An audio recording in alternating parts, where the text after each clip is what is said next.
All right, San Antonio Spurs wrecked the Atlanta Hawks. We mollywopped them, we dog walked them, we spanked them. We did a lot of bad things to them, and it was awesome to see. Final score was a lot to a little, and this was the best game all season for the Spurs, other than the Dallas Mavericks game. But if we see here, this is going to be the lead chart. So the little maroon sliver, if y'all see right there, that was the one time the Hawks had the game. All the black is the Spurs. This chart only usually goes up to 20-point lead, so that little line's 20, 15. That is stretched out to 40 because the Spurs' biggest lead in the game, see right here, was 38 points. Hawks' biggest lead was 1 point. There was only 2 lead changes. The lead changes was when the Hawks took the lead right there, and we took the lead right back from them. Just an awesome performance. Again, we're up 38 points. That was at this point. This whole box is the fourth quarter. So right here, we're up 38 points starting or early in the fourth quarter at least, and just never took our foot off the gas. It kind of reminded me of the Dallas Mavericks performance. And people might come out and say, yeah, the Spurs are supposed to do this to the Hawks. And we're kind of not. We were supposed to win, but the Hawks are a really good team. I don't know exactly where they are in the Eastern Conference, but they're somewhere in the middle of the pack. They were missing Trae Young. They're missing Kristaps Porzingis. So to be fair to Atlanta, they didn't have their full squad out there. And again, they're a really good team when they have their full squad healthy. We'll get to the player stats here in a second. Right here, as far as the team stats goes, really impressive. We held them under 100 points. We held them to 98. So the most impressive thing was our defense, of course, in the game. We put up 126. We beat them by just under 30 points, by 28 points. All season long, we have so much talent. We have so much young talent. We'll come out and just kind of rock teams out of the gate. We'll come out early and just blitz teams with all of our youth and our talent. We have so much energy that will just come out, and we can usually get the lead in the first quarter. First half, we might come out and have a pretty good lead at the end of the first half, but then we get to the third quarter and we usually take our foot off the gas in the third quarter. Teams work their way back into the game, and then we have to have some heroic finish. There have been a lot of times earlier in the season we get a 15-point lead, we get a 20-point lead in the first half, and then like I said, it kind of melts away. We don't just put our foot on the gas and totally blow teams out of the arena. And tonight we actually did it. We got the big lead on the Hawks. Again, they never really got back into the game. Like I said, in the first quarter, that's when they kind of got the lead back for a second, but that was probably with like 9 minutes left in the first quarter. And then from there, we just pushed on the gas. And, if y'all see right here, in the third quarter, they cut the lead to, here's 20 points. They might have cut it down to, I don't know, 17, 18 points. They never had any life. We just stomped them out. And we made sure that they knew that they knew they don't have a chance to win this game. Because like I said before, we'll get big leads in some games earlier this season, and then we let teams get a breath. We let teams get some of their life back, but we didn't let Atlanta do that, and I was so proud of us for that. We have 56 rebounds. They have 43 rebounds. We usually win the rebound battle. No difference here. If Wemby's in the game, we're probably going to win the blocks battle. We're probably going to win the rebound battle, and usually the second chance battle as well. Unless we're playing against like Houston. Who do we play the other night? We played the Knicks, and Mitchell Robinson just destroyed us on the glass as well. So there are some outliers, but we have the 56 rebounds. They have 43. We got them there. As far as assists go, we had 31. They had 26, so it wasn't anything crazy, but we did have more assists than Atlanta out there. I thought our ball movement was great. A lot of the looks we got were just off of swinging the ball all around. We did great in transition as well, and just our best team performance all season long, other than the Mavericks game. And this is more impressive than the Mavericks game for me, to be honest, because the Hawks, it's not even an argument. I guess now that Dallas is healthy again, it could be an argument, but I feel like Atlanta's a better team than Dallas, at least this season. Once Kyrie Irving comes back, Dallas is probably a better team at that point, but so far this season, Atlanta's been the more impressive team. We have the 11 steals, they have 7, so we got them there. 4 blocks versus their 1 block. We usually win the blocks battle with Wemby out there. We have 14 turnovers, they have 16. We took pretty good care of the ball. I like to see us have 12 or less turnovers, but it didn't really hurt us in this game. We'll get to the player stats in a second here, and we'll see exactly who was having the turnovers out there, but there was nothing glaring. There's no one player I saw out there where I was thinking, God damn, this guy has too many turnovers. We'll check Stephon Castle's turnovers in a second because he's usually our most turnover prone player, but we still love him out there. We're 54% from the field. Atlanta's 40%. Again, our defense was just excellent. We're contesting every shot. We're swarming out there.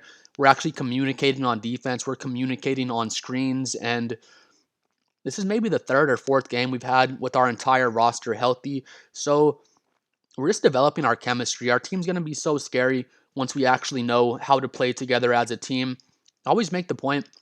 I feel like we have as much talent as any team in the NBA. I honestly feel like we have as much talent as OKC, Houston, Denver. In terms of just talent versus talent, we can compete with any team out there. But then you get to the chemistry, you get to OKC. They've already been, in 3 or 4 playoffs together with their main core. Or they added Hartenstein pretty recently, but at least like 2 or 3 playoffs with Hartenstein and Caruso and their whole core out there. So, needless to say, OKC, everything's locked in. They know where their teammates are going to be at every time. They're locked in on defense. They barely have any breakdowns defensively throughout the game where, we just don't have the chemistry they have yet. Once you make it to the playoffs, we'll see how good our chemistry looks. It's obviously going to look better than it does right now, but, sometimes it takes more than one season. Like, once we make it to the playoffs, like I said again, we're going to have better chemistry. But once we make it to the playoffs next season, it's going to be totally different. We're going to have even more chemistry because, sometimes it takes 2 or 3 seasons to really help your core just linking together and have that cohesiveness that you need to compete in the playoffs. But again, as far as talent goes, we have as much talent as any team in the NBA, but playoff experience is a real thing. So once we get there, we'll kind of see how that looks. We have 10 more points in the paint than Atlanta. Second chance points is tied at 15. We do win the fast break points battle 24-13. We normally win the fast break points battle just off of Wemby contesting shots at the rim. Then we're out in transition, running and gunning out there. We'll get to the Spurs stats here in a second. We'll start off with Atlanta's stats. Nikhil Alexander-Walker. I love Nikhil Alexander-Walker. I wish we could have got him on our team. He's such a stud defensively. He's great offensively as well. And there's really no team that wouldn't love to have Nikhil on their team. He has 23 points. He's 2 for 10 from 3. We did a great job contesting his 3 balls out there. And yeah, he had a fair game out there. Dyson Daniels, his 3 ball is totally horrible. He's 0 for 5 out there. I know the Hawks and Hawks fans are kind of worried about Dyson's shooting. They've been trying to get him to develop a jumper, but he's kind of just a defensive demon at this point. Jalen Johnson has been so great for Atlanta. He had 17 points, 11 rebounds, and 6 assists. He does have the 7 turnovers out there. Watching the game, I watched the whole thing. There was honestly not any plays where I saw Jalen Johnson and thought he just flashed off the screen. He's been having like 40-point triple doubles lately. He's been so on fire. So we did a great job guarding Jalen Johnson. Zachary Reese-Archet, another good young prospect, but he has 11 points on 11 shots. We did a great job guarding him as well. Okongwu, I like Okongwu as well. He had the 7 points and 8 rebounds. I mean, Alexander Walker had the 23. Johnson had the 17. Then no one else really had a game to talk about on Atlanta. We did such a great job defensively, just across the board on all their players out there. Getting to the Spurs stats though, De'Aaron Fox has the 8 points, 4 for 11. He has 2 turnovers, 8 assists. He did a good job, getting his other teammates involved in the game. With De'Aaron Fox, some Spurs fans don't have too much patience with De'Aaron, I guess. I know it's going to happen. People are going to be saying, oh, De'Aaron Fox had a terrible game out there. Trade Fox. I think most Spurs fans are already off of that train, but people outside the Spurs organization, Kings fans that are mad we took Fox from them, will probably say, oh, you got to trade De'Aaron. He had a terrible game, but we just expect so much from De'Aaron. If Devin Vassell had this game, we wouldn't be mad at Devin Vassell or like Champagnie or Harrison Barnes. It's just that De'Aaron is a superstar level player. He's at least a top 10 point guard, so we expect a lot from him.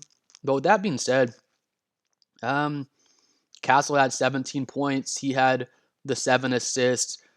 Harper only had the 6 points, so Harper had a bit of an off game. But if De'Aaron Fox is on, then Stephon Castle and Dylan Harper are probably going to be on. If Stephon Castle is off, De'Aaron Fox and Harper are probably going to be on.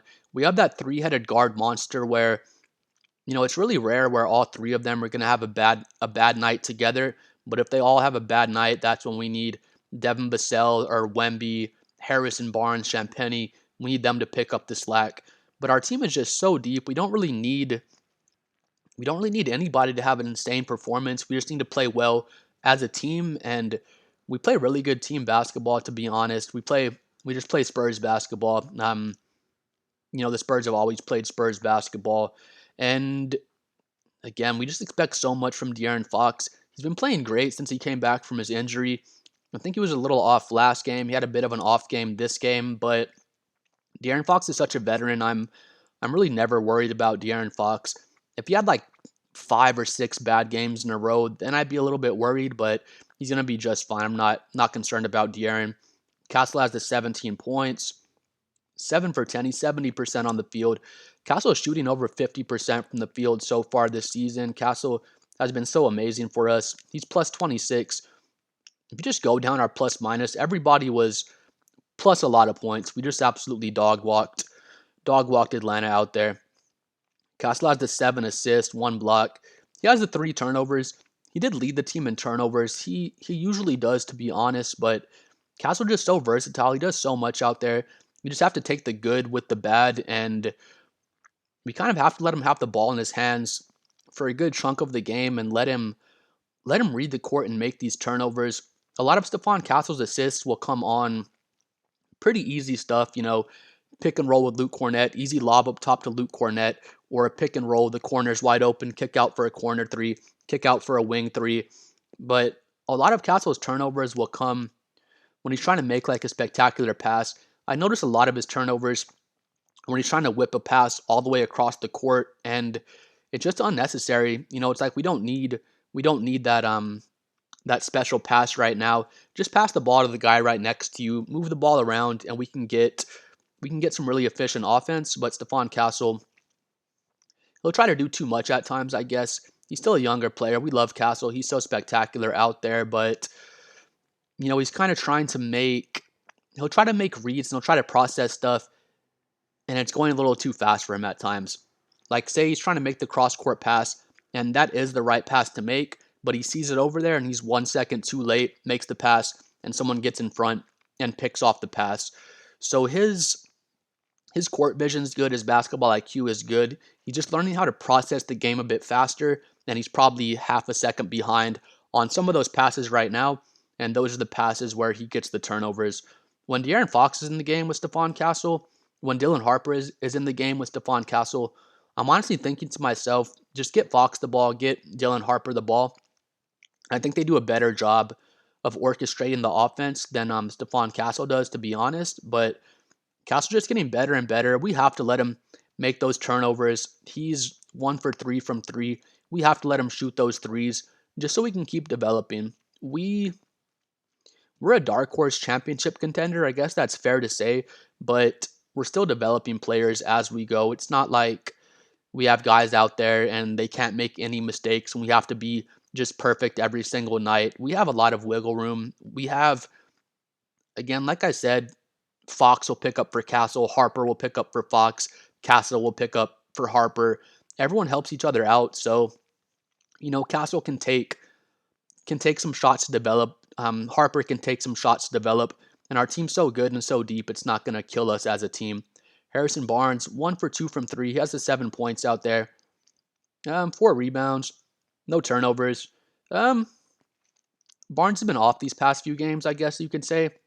It's cool to see him knock down a 3 this game. And I'm just not really worried about Harrison Barnes. If he's off these next 2 or 3 games, if he's still struggling with his 3 ball, I guess I'll be a little bit worried. He's such a veteran. I think he's gonna get his stuff right sooner or later. Harrison Barnes, I don't know if he is anymore, but he was shooting over 50% from 3 the first 20 games of the season, however long it was. And Harrison Barnes is a great shooter, but he's probably not going to shoot 50% from three for an entire season. So, the percentages are just kind of starting to even out. He'll probably be over 40% from three by the time the season's all said and done, but, he's just not going to make them all out there. And he's kind of been a little bit cold these past few games. We'll just say it is what it is. Devin Vassell, again, Devin Vassell, he's been on a hot streak lately. He can kind of be up and down at times, but he's been really consistent so far this season. He's looking honestly better than ever. He has the 18 points, 7 for 15. He gets to his mid-range shot whenever he wants. He comes off that screen and he gets people into that.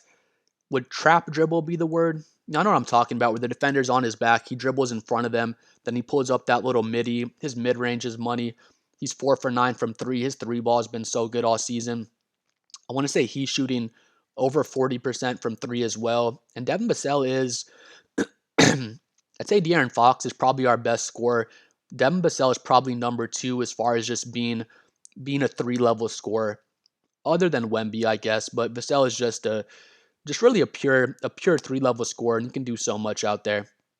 He has the 7 rebounds, 3 assists, 2 steals. He's an underrated defender. Devin Vassell isn't an elite defender, but dude is 6'7". He can move his feet. He can get weak side shot blocks. He can play the passing lane, and he does a lot for us out there defensively as well as offensively. Our boy Luke Cornett, 8 points, 9 rebounds, 1 turnover, 1 steal, 1 block. Just a typical Luke Cornett game. I could talk about Luke all day. He's been so great for us, just backing up Wemby off the bench. We needed a backup center so bad. We would have taken anybody as our backup center, but Luke Cornett is just such a high-quality backup center. He could be a starting center for a lot of teams in the NBA right now. We'll get to Wemby last. Dylan Harper, 6 points on 6 shots. Doesn't shoot a 3 this game. 4 assists, 2 turnovers, 3 rebounds. Nothing crazy from Harper. He was so great last game. I just want to see him continue to shoot the 3 balls. His 3-point shot, it looks better than Stephon Castle. He gets hot and he starts knocking him down, but just his mechanics and his form, I think he'll be probably a better 3-point shooter than Castle. He already is a better 3-point shooter right now than Stephon Castle, and I think he just probably will be a better shooter than Castle as their careers go on. But everyone loves Harper so much in San Antonio. Champagne, he's 2 for 6 from 3. He's 2 for 7 from the field. He does have the 3 steals, so that's nice. Champagne as well, he's another underrated defender. Same thing as Devin Vassell. I think Vassell is probably a little better defensively, but same thing. Champagne's 6'7". He has a great wingspan, and he has good defensive IQ. He's in the right place at the right time a lot of the times. We get a Lindy Waters sighting. He's 2 for 4 from 3. Lindy doesn't get minutes every game, but every time that Lindy Waters shoots a 3, I pretty much always think that it's wet. He just doesn't. He's not strong enough defensively to get minutes over like a Julian Champagnie or like a Keldon Johnson, but he does have a role on the team. I think Lindy Waters, he could be like a consistent rotation player for an NBA team. We're just so deep that we can't necessarily give him minutes every single night with how deep our team is. Sohan, he has 0 points. He's 0 for 1 out there. He has a rebound and assist. I think it was on Sohan's Twitter. He was saying, he's going through dark times, but the candle is still burning. So I don't know what Sohan is dealing with. It's some personal stuff, obviously. It's not really our business, but I just hope that I hope everything's okay with Jeremy and his personal situation, whatever he may be dealing with. We haven't been playing him a lot of minutes all season long. I don't know if his personal issues have always been a thing, all season. That's why he's not getting minutes, but I feel like we can he for sure can be in the rotation. We can use Sohan. He's a really, really good defender. He's a good connector on offense in the pick and roll. He makes the right play a lot of the time, and he just hasn't got enough minutes this season to really find any kind of rhythm. I don't know if he was saying he's in a dark place. I don't know if that's from not getting minutes in the games or if the personal stuff he's dealing with has been affecting, his ability to stay focused and stay on the court. But, basketball is not important at all, to be honest, if you're going through personal stuff. Like when Wemby had his blood clot, I was just thinking, I hope Victor Wembanyama is okay as a human being and he can just be healthy and get that taken care of. Jeremy Sohan is going through whatever he's going through, mentally, whatever he's dealing with. So I just hope that he can get that taken care of because basketball really doesn't matter at all when you're dealing with stuff like that. Jordan McLaughlin gets out there, 2 for 3, just had some garbage time minutes. Same thing with Carter Bryant and Kelly Olynyk. We get a sighting from them out there. Keldon Johnson's been just amazing for us all season. 13 points, 6 for 8. I'm so impressed with Keldon's basketball IQ. These past probably 2 or 3 seasons since Keldon's been on the team, he's gotten better since we drafted him, of course, but he'll have some bad shot selection at times. I always say, let's say someone has the ball up top, Keldon's on the wing, there's an open shooter in the corner, and the ball gets passed to Keldon. He'll hesitate for like half a second instead of just catching it, swinging it to the corner immediately like he should. He'll kind of hesitate for a second. Then he might drive the ball inside and kind of bully somebody and get to a layup. And a lot of the time that layup is effective. He can bully guys in the paint and make things happen, but his efficiency is so great. His shot selection is so great. He has the 3 rebounds and 2 assists in this game. Usually gives us like 6 or 7 rebounds. It feels like he attacks the offensive glass like crazy, and we've always loved Keldon in San Antonio. It's just awesome to see him kind of slot into that sixth man role. I don't know if you would call Dylan Harper or Keldon Johnson our sixth man, but I think it would probably be Keldon right now. He's been so great for us. He's a starting caliber player on most NBA teams. We could start him on our team if we wanted to, but coming off the bench, he just provides the most for our team. He's the heart and soul of the team. Keldon's just a dog out there, and he's just so great for us. He's been so amazing in the new role he's playing. Finally, Wembanyama. I mean, Victor just a god out there. He's a basketball demigod. He has 26 points, knocks down the 2 threes. He's 10 for 15 out there, 12 rebounds, 3 assists, 1 steal, and 2 blocks. He only plays 21 minutes, and he puts up better numbers than most guys would put up in 40 minutes, to be honest. He has 1 block where he swatted the shot, and it goes off the fucking shot clock. He just swatted the guy's shot into the shot clock. He had another block. I forgot what player it was, but tries to go up for a layup, and Wemby just pins his shot on the backboard with his left hand, and it was just so nasty. Wemby had a couple good dunks, a couple nice 3 balls. He's just amazing out there. I just hope Wemby, continues getting healthier. We still have him on the minutes restriction with his calf, but he looks totally healthy out there. I'm sure he's fine. We're just probably gonna slowly increase his minutes. I think he played 20 last game. Now he's at 21. He'll probably play 22 next game, and just keep slowly kind of working him back into the offense. I mean, what can you say about Wemby? Wemby's just so amazing. He's plus 29. He has the highest plus minus out of everybody. When he's in the game defensively, he just changes the entire game. So many times when players drive into the lane, they have 2 feet in the paint, they see Wemby, and they just don't even think about it. They just kick it back out for a 3. That guy attacks the closeout, and they see Wemby again. They kick it back out on the perimeter. And all you can really do is just shoot 3 balls and shoot long mid-range jumpers when Wemby's in the game, because he just takes away pretty much everything in the paint for the other opposing team. But yeah, Wemby with the 26 and 12. Can't say much about Wemby that hasn't already been said. He's such a beast out there, and he's just getting more and more healthy as every game goes on.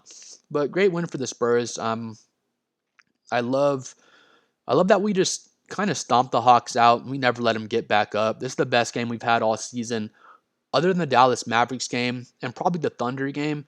But in terms of just playing a lower caliber opponent, to us, this is the most impressive game I've seen. We just came out, knocked the Hawks out, and just never let them think they even have a chance to win the game.